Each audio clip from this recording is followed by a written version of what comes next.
Good evening दोस्तों। आज है 19 अगस्त और आज 19 अगस्त है और 19 अगस्त को जो है आज पूर्णिमा मनाया जाता है और आज पूर्णिमा भी है और इस श्रावण के पूर्णिमा के शुभ अवसर पर जो है हम लोग रक्षाबंधन त्यौहार मनाते हैं। तो आप लोगों को रक्षाबंधन की ढेर सारी बधाइयाँ और अनेक अनेक शुभकामनाएं। तो चलिए आज हम लोग पहले एडुटेरिया का बिहार स्पेशल देखेंगे, उसके बाद जो है हम लोग देखेंगे आज का करंट अफेयर्स और कल जो कुछ करंट अफेयर्स छूटा हुआ था उसको भी आज इंक्लूड करेंगे, लेकर साथ चलेंगे। तो आज बिहार के स्पेशल में, एडुटेरिया के बिहार स्पेशल में आज पढ़ेंगे बिहार के प्रमुख व्यक्तित्व। बिहार के जो भी प्राचीन काल से वर्तमान समय में जो व्यक्ति प्रमुख रहे हैं उनके बारे में, उनके व्यक्तित्व के बारे में हम लोग जानेंगे। इससे संदर्भ में प्रश्न जो है एसएससी में ज्यादातर पूछे जाते हैं और एंशिएंट काल में किस फिलोसफर का या किस दार्शनिक का, किस चिकित्सक का जन्म कहाँ पर बिहार में हुआ है वो भी पूछ लिया जाता है, तो उसको भी हम लोग देखते चलेंगे। तो सबसे पहले हम लोग जो है देखते हैं बिहार के जो है एक महान दार्शनिक और एक धर्मवेत्ता जिन्होंने कि वैदिक धर्म की आलोचना की और बाद में चलकर एक नवीन धर्म का जो है संस्थापना किया, और वो थे गौतम बुद्ध। गौतम बुद्ध जो है ये बौद्ध धर्म के संस्थापक थे। इनका जन्म 563 ईस्वी पूर्व में हुआ था। वे शाक्य कुल के क्षत्रिय थे। उन्हें ज्ञान की प्राप्ति बोध गया में निरंजना नदी, जिसको कि फल्गु नदी के नाम से भी जाना जाता है, के तट पर बोधि वृक्ष के नीचे हुआ। इनकी मृत्यु 483 ईस्वी पूर्व में कुशीनगर में हुआ और बुद्ध की मृत्यु को महापरिनिर्वाण कहा जाता है, ये भी आप लोग याद रखेंगे। उन्होंने मध्यम मार्ग का प्रतिपादन जो है किया था। उन्होंने ये मैसेज दिया, ये शिक्षा दिया लोगों को कि बिना के तार को इतना मत कसो कि वो टूट जाए और बिना के तार को इतना मत ढीला छोड़ो कि वो ना बजे। अर्थात उन्होंने मध्यम मार्ग का प्रतिपादन किया, जो कि उस समय जो है बहुत ज्यादा आम लोगों में प्रसिद्ध हुआ। आगे थे महावीर स्वामी का जन्म 540 ईस्वी पूर्व में वैशाली के कुंडन ग्राम में जो है हुआ था और उनका संबंध ज्ञात्रिक कुल से था। वे जैन धर्म के 24वें और अंतिम तीर्थंकर थे। उन्होंने 12 वर्ष की कठोर तपस्या के पश्चात जृंभिक ग्राम में ऋजुपालिका नदी के तट पर साल वृक्ष के नीचे कैवल्य अर्थात ज्ञान की प्राप्ति जो है इनको हुई। इनकी मृत्यु या इनको मोक्ष की प्राप्ति 468 ईस्वी पूर्व में पावापुरी में हुई।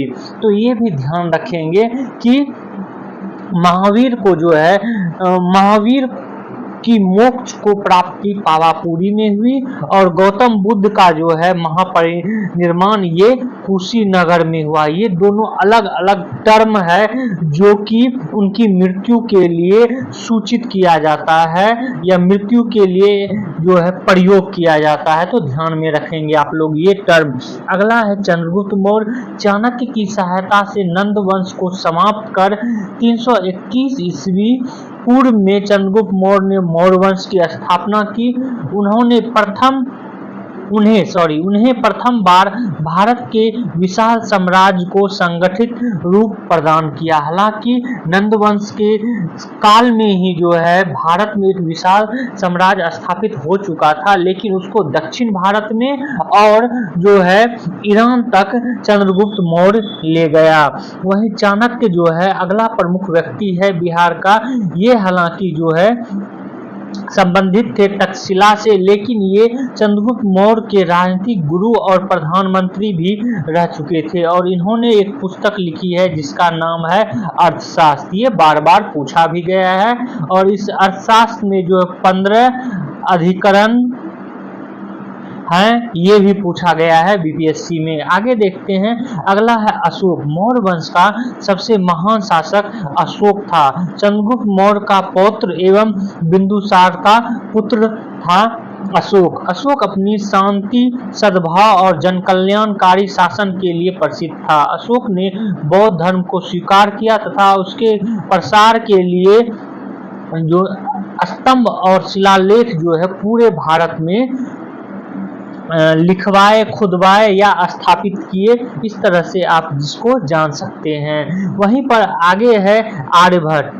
आर्यभट्ट जो है ये गुप्त काल के प्रसिद्ध गणितज्ञ और खगोल शास्त्री थे। उन्होंने बीज गणित की प्रारंभिक आधारशिला रखी। उन्होंने आर्यभट्टियम और आर्य सिद्धांत इन दो बुक की रचना की और उन्होंने दशमलव एवं शून्य का आविष्कार जो है किया है। यहाँ पर ये भी बता दें, कुछ ऐसे प्रश्न जैसे यूपीपीसीएस का प्रश्न देखेंगे तो उसमें जो है शून्य का आविष्कार किसने किया है, तो उसको जो है अज्ञात माना गया है उसका ऑप्शन। लेकिन आप जब बिहार का कोई एग्जाम देखेंगे तो उसमें आपको आर्यभट्ट मिलेगा, तो ये भी आप लोग ध्यान में रखेंगे। अगला महत्वपूर्ण व्यक्ति हैं याज्ञवल्क्य। याज्ञवल्क्य विदेह के राजा जनक के समकालीन थे। उन्होंने शतपथ ब्राह्मण और याज्ञवल्क्य स्मृति आदि रचना की। याज्ञवल्क्य स्मृति किसने लिखा? याज्ञवल्क्य ने, और शतपथ ब्राह्मण भी, ये भी आपको ध्यान में रखना है। आगे है पाणिनि। पाणिनि जो है ये पाटलिपुत्र का निवासी था और संस्कृत व्याकरण के जो है इन्होंने संस्कृत व्याकरण पर अष्टाध्यायी की रचना की थी। और ये जो है शुंग वंश के काल में, शुंग वंश के काल में जो है ये ज्यादा प्रसिद्ध थे, ये भी आप लोग याद रखेंगे। अगला है जीवक। जीवक बिंबिसार के समकालीन थे। वे एक प्रसिद्ध आयुर्वेदाचार्य थे जिन्होंने जीवक ने महात्मा बुद्ध एवं उज्जैन के राजा प्रद्योत का उपचार भी किया था। तो ये भी पूछा गया है बीपीएससी में, खास करके सीडीपीओ में, कि उज्जैन के राजा प्रद्योत का उपचार करने के लिए जो है बिंबिसार ने किसको भेजा था, तो जीवक को जो है भेजा था। या जीवक को जो है कहां पर भेजा गया था उपचार करने के लिए, उज्जैन के किस राजा को, तो प्रद्योत को। अगला देखते हैं अश्वमेध। अश्वघोष है। अश्वघोष बुद्ध महाकवि एवं दार्शनिक था। तो ये कनिष्क के समकालीन थे और इनकी प्रसिद्ध रचना जो है बुद्धचरित है। ये बार बार पूछा गया है, बुद्धचरित की रचना किसने की है, तो अश्वघोष ने। वहीं पर बाणभट्ट की बात करें तो बाणभट्ट ये हर्षवर्धन के समकालीन था। उन्होंने हर्षचरित एवं कादम्बरी की रचना की। कादम्बरी विश्व की सबसे प्राचीन उपन्यास है, ये भी आप लोग याद रखेंगे कि कादम्बरी जो है ये विश्व की सबसे प्राचीन उपन्यास है। और हर्षचरित की रचना भी बाणभट्ट ने किया है। आगे देखते हैं दीपांकर श्री ज्ञान के बारे में। दीपांकर श्री ज्ञान ये विक्रमशिला विश्वविद्यालय के प्रसिद्ध आचार्य थे। उन्हें तिब्बत शासक के निमंत्रण पर तिब्बत भेजा गया था। वे बौद्ध धर्म के प्रसिद्ध ज्ञाता रहे थे। वहीं मंडन मिश्र जो है, मंडन मिश्र मिथिला क्षेत्र के प्रसिद्ध विद्वान एवं दार्शनिक थे। उन्होंने शंकराचार्य के साथ शास्त्रार्थ किया था। तो मंडन मिश्र जो है ये मिथिला क्षेत्र के निवासी थे, ये आप लोग ध्यान में रखेंगे। आगे देखते हैं हम लोग मध्यकाल के प्रसिद्ध दार्शनिक, सूफी संत और राजाओं के बारे में। तो मध्यकाल में जो है मखदूम सुफउद्दीन याहिया मनेरी, इनका नाम जो है एक सूफी संत के रूप में लिया जाता है। ये 14वीं सदी में बिहार के प्रसिद्ध सूफी संत थे। उन्होंने फिरदौसी संप्रदाय का बिहार में प्रचार प्रसार किया। तो याहिया मनेरी जो है सूफी संत के किस विचारधारा से संबंधित थे? तो फिरदौसी संप्रदाय से संबंधित थे। ये भी आप लोग ध्यान में रखेंगे। आगे देखते हैं शेरशाह। शेरशाह भारत का सर्वश्रेष्ठ अफगान शासक था जिसने मुगल सत्ता को समाप्त कर सूर्यवंश की स्थापना की। शेरशाह को उसके प्रशासनिक सुधार के लिए विशेष रूप से जाना जाता है। शेरशाह ने जन कल्याण के लिए कृषि, संचार, यातायात आदि जो है में व्यापक सुधार किए। इन्होंने संचार व्यवस्था स्थापित की, डाक व्यवस्था जो है बहुत उन्नत किस्म की डाक व्यवस्था का विकास किया शेरशाह ने मध्यकाल में। वहीं यातायात के लिए इन्होंने ग्रैंड ट्रंक रोड का जो है निर्माण करवाया। आगे देखते हैं विद्यापति। ये जो है विद्यापति बिहार के दरभंगा के प्रसिद्ध कवि थे और ये श्रृंगार रस के कवि थे। उनकी मैथिली और संस्कृत की रचनाएं काफी प्रसिद्ध है। उनकी प्रमुख संस्कृत रचनाओं में पुराण संग्रह, विवाह सागर, गंगा काव्यावली ये प्रमुख है। इन तीनों पुस्तक का नाम जो है जरूर याद रखेंगे, किसी न किसी एग्जाम में पूछ लिया जाएगा। उन्हें मैथिली कवि कोकिल भी कहा जाता है विद्यापति को। और विद्यापति जो है ये शंकर के भक्त थे। गुरु गोविंद सिंह की बात करें तो सिख धर्म के ये 10वें गुरु थे जिनका जन्म जो है 1666 ईस्वी में पटना में हुआ। उन्होंने सिख के लिए 5 काकर, केस, कंघा, कड़ा, कृपान और कच्छा को अनिवार्य बनाया, जिसको कि 5 काकर कहा जाता था। और 1708 में नादेर में एक अफगानी द्वारा उनकी हत्या कर दी गई थी। आगे देखते हैं हम लोग आधुनिक काल में प्रमुख व्यक्तित्व। आधुनिक काल में पहला है पीर अली। पटना सिटी के ये पुस्तक विक्रेता थे जिन्होंने पटना में 1857 की क्रांति का बिगुल फूका था। अंग्रेजों से संघर्ष के पश्चात उन्हें फांसी दे दी गई थी। वहीं कुंवर सिंह की बात करें तो ये जगदीशपुर के जमींदार थे जिसने 1857 की क्रांति में बिहार का नेतृत्व किया और 75 वर्ष की आयु में उन्होंने 1 वर्ष तक अंग्रेजों से संघर्ष कर कठिन चुनौतियां जो है प्रस्तुत की थी अंग्रेजों के लिए। आगे देखते हैं हम लोग सच्चिदानंद सिन्हा। सच्चिदानंद सिन्हा पृथक बिहार के निर्माता के रूप में जाने जाते हैं। वे संविधान सभा के प्रथम जो है अध्यक्ष भी थे, अस्थायी। तो ये अस्थायी अध्यक्ष थे। और सच्चिदानंद सिन्हा को जो है बिहार का जन्मदाता भी कहा जाता है या जो है बिहार का मेकर भी कहा जाता है। बिहार को एक अलग राज्य का दर्जा जो है डॉक्टर सच्चिदानंद सिन्हा ने ही दिलवाया था। अगला है मौलाना मजरूल हक। बिहार के मुस्लिम स्वतंत्रता सेनानियों में सबसे अग्रणी थे मौलाना मजरूल हक। उन्होंने असहयोग एवं खिलाफत आंदोलन में सक्रिय भूमिका निभाई। उन्होंने पटना में 1920 में सदाकत आश्रम की स्थापना की। गांधी जी उन्हें देशभूषण कहते थे। तो सदाकत आश्रम की स्थापना 1920 में किसने करवाई? मौलाना मजरूल हक ने। अगर आप BSSC का तैयारी कर रहे हैं तो इसको जरूर आप लोग याद कर लेंगे, ये जो है पूछा जा सकता है। आगे देखते हैं डॉक्टर राजेंद्र प्रसाद के बारे में। स्वतंत्र भारत के प्रथम राष्ट्रपति थे डॉक्टर राजेंद्र प्रसाद। उनका जन्म जो है 3 दिसंबर 1884 ईस्वी को सिवान के जीरादोई में हुआ था। वे 1906 में बिहार छात्र सम्मेलन से सक्रिय भूमिका निभाते आए थे। बिहार छात्र सम्मेलन की बैठक जब 1906 में हुई थी तो उन्होंने डॉक्टर राजेंद्र प्रसाद ने एक सक्रिय भूमिका निभाई थी। और डॉक्टर राजेंद्र प्रसाद ने चंपारण सत्याग्रह और सहयोग आंदोलन से भारत छोड़ो आंदोलन तक जो है सक्रिय रहे थे। और संविधान सभा का जब गठन किया गया था तो उसके अस्थायी अध्यक्ष जो है डॉक्टर राजेंद्र प्रसाद बने थे।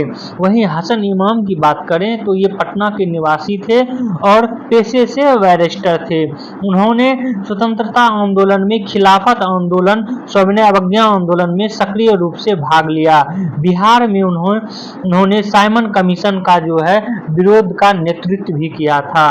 अगला है भिखारी ठाकुर। भिखारी ठाकुर का जन्म 1887 में सारण के कुतुबपुर में हुआ था। वे भोजपुरी के लोक गायक, लोक कलाकार थे। उन्होंने भोजपुरी का शेक्सपियर कहा जाता है। विदेशिया उनकी सबसे प्रसिद्ध कृति थी। तो भोजपुरी का शेक्सपियर किन्हें कहा जाता है? तो भिखारी ठाकुर को कहा जाता है। ये आप लोग जरूर ध्यान में रखेंगे। आगे देखते हैं सर सुल्तान अहमद। ये पटना विश्वविद्यालय के प्रथम भारतीय कुलपति थे। वे 1937 ईस्वी में वायसराय की कार्यकारिणी परिषद के सदस्य बने और 1941 ईस्वी में वे भारत सरकार में विधि सदस्य नियुक्त हुए। सत्येंद्र प्रसन्न सिन्हा ये अगले व्यक्तित्व हैं बिहार के, और बिहार के प्रथम भारतीय गवर्नर भी बने थे सत्येंद्र प्रसन्न सिन्हा। उन्होंने असहयोग आंदोलन के दौरान 1921 में बिहार उड़ीसा के गवर्नर पद से जो है इस्तीफा दे दिया था। चूंकि 1921 में जो है बिहार और उड़ीसा एक ही था। उड़ीसा जो है बिहार से कब अलग होता है? तो 1936 में जो है अलग होता है। राजप्रसाद शुक्ल अगले व्यक्तित्व हैं। ये चंपारण के प्रसिद्ध किसान नेता थे। इन्होंने किसान की दुर्दशा के प्रति कांग्रेस एवं गांधी जी का ध्यान जो है अपनी ओर खींचा था। आगे है मोहम्मद यूनुस। मोहम्मद यूनुस जो है ये 1937 के चुनाव के पश्चात बिहार के प्रथम प्रधानमंत्री का पद ग्रहण किया था। उस समय जो है बिहार में मुख्यमंत्री को प्रधानमंत्री के रूप में इंगित किया जाता था या पुकारा जाता था। अगला है डॉक्टर श्री कृष्ण सिंह। इनका जन्म 1887 ईस्वी में नवादा के खनवा में हुआ, लेकिन इनका पैतृक गांव शेखपुरा के बरबीघा में था। बिहार के सक्रिय स्वतंत्रता सेनानी रहे, जो स्वतंत्र बिहार के पहले मुख्यमंत्री बने। श्री कृष्ण सिंह को बिहार केसरी के नाम से जाना जाता है। ये उपाधि आप लोग जरूर ध्यान में रखेंगे। इस तरह के प्रश्न जो है आपको बिहार पुलिस में ज्यादा पूछे जाते हैं, तो ध्यान में जरूर रखेंगे आप लोग। अगला व्यक्तित्व है रामधारी सिंह दिनकर। हिंदी के प्रसिद्ध लेखक, कवि और निबंधकार थे रामधारी सिंह दिनकर। उनका जन्म 1908 में बेगूसराय के सिमरिया में हुआ था। उन्हें स्वतंत्रता पूर्व विद्रोही कवि के रूप में जाना जाता था। तो विद्रोही कवि के रूप में किनको जाना जाता है? तो रामधारी सिंह दिनकर को जाना जाता है। स्वतंत्रता पश्चात उन्हें राष्ट्र कवि के रूप में जाना गया। उनकी प्रमुख रचनाएं कुरुक्षेत्र, उर्वशी, हुंकार, रेणुका और रसवंती आदि था। आगे है फणीश्वर नाथ रेणु। इनका जन्म 1921 में अररिया जिले में फारबिसगंज के ओराही में हुआ था। हिंदी उपन्यास में उन्होंने आंचलिक लेखक के रूप में जाना जाता है। उनकी प्रमुख रचना मैला आंचल है।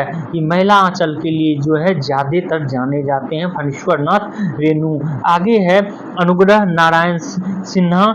इनका जन्म 1887 में औरंगाबाद के पोइवा में हुआ था। उन्होंने 1917 के चंपारण सत्याग्रह में गांधी जी का साथ दिया था। स्वतंत्रता पश्चात उन्होंने बिहार सरकार में मंत्री का पद संभाला। उन्हें बिहार विभूति की उपाधि दी गई थी। ये भी आप लोग जरूर याद रखेंगे, बिहार विभूति अनुग्रह नारायण सिन्हा।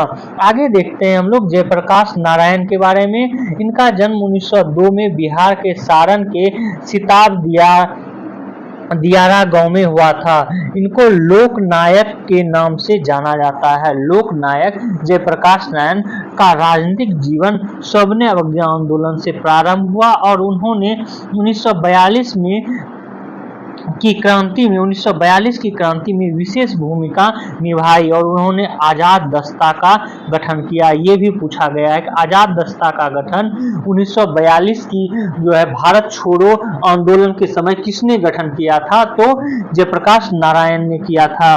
और स्वतंत्रता पश्चात 1975 ईस्वी में उन्होंने संपूर्ण क्रांति का नेतृत्व किया। 1965 में उन्हें मैग्सेसे पुरस्कार भी प्रदान किया गया था, तो ये भी आप लोग याद रखेंगे।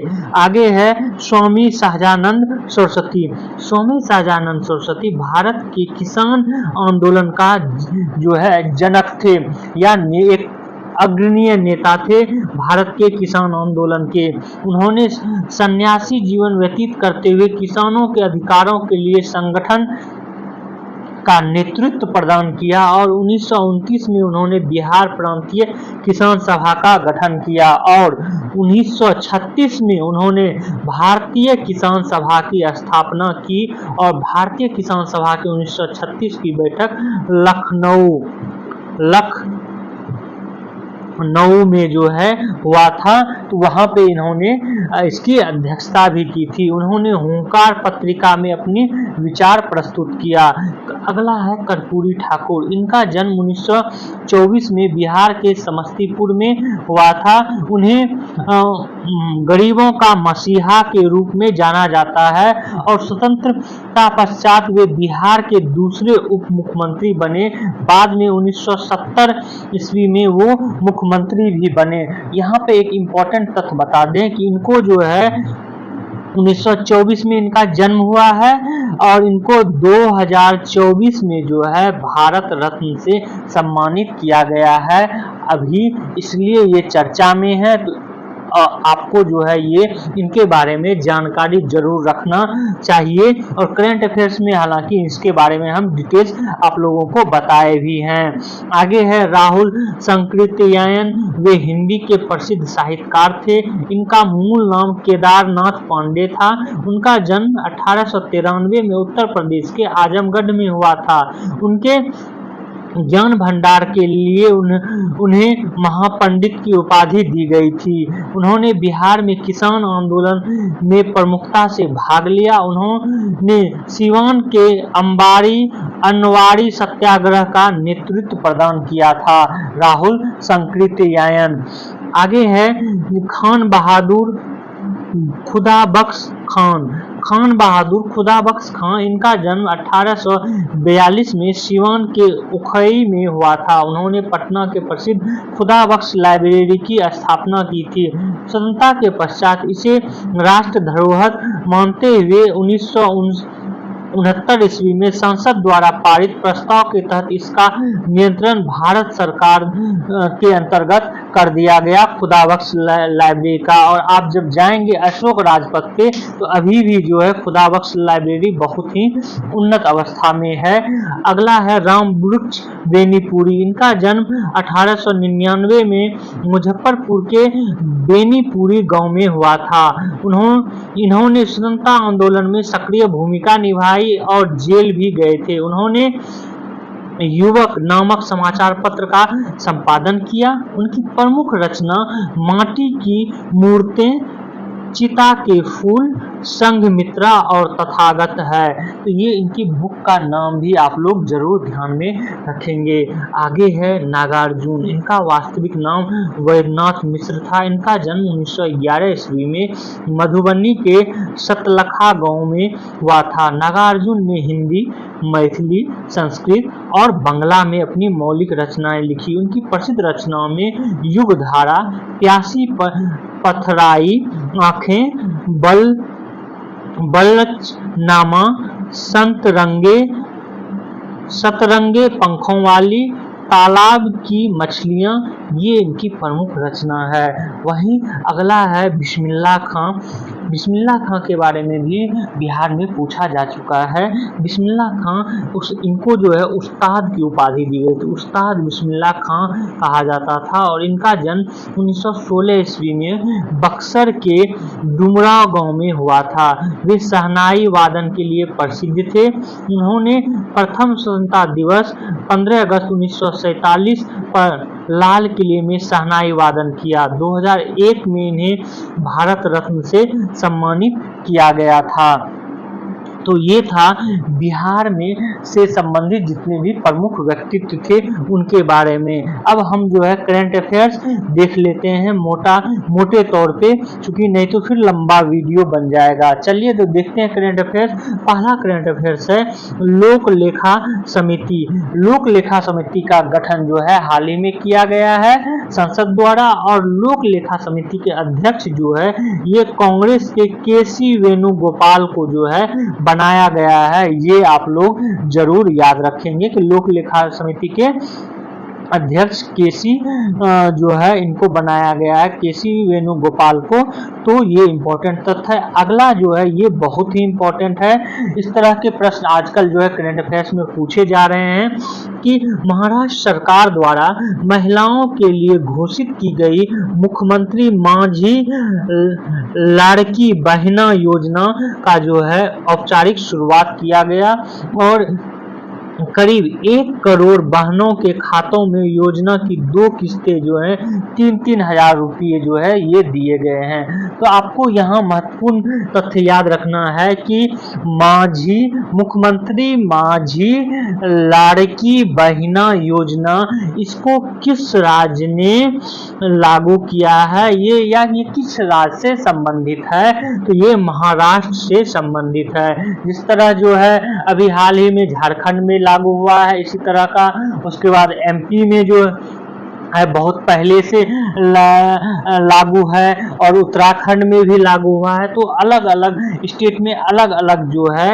ये योजनाएं लागू हुआ है, जिसके तहत जो है महिलाओं को प्रत्येक माह जो है उनके बैंक खातों में पैसे दिए जा रहे हैं। तो आप प्रत्येक राज्य के अलग अलग योजनाओं के बारे में जरूर ध्यान में रखेंगे, और हम इसको करंट अफेयर्स में भी चर्चा कर चुके हैं। अगला है ये है संबंधित ग्लोबल साउथ से संबंधित। ग्लोबल साउथ अर्थात विकासशील देश और गरीब देशों से संबंधित।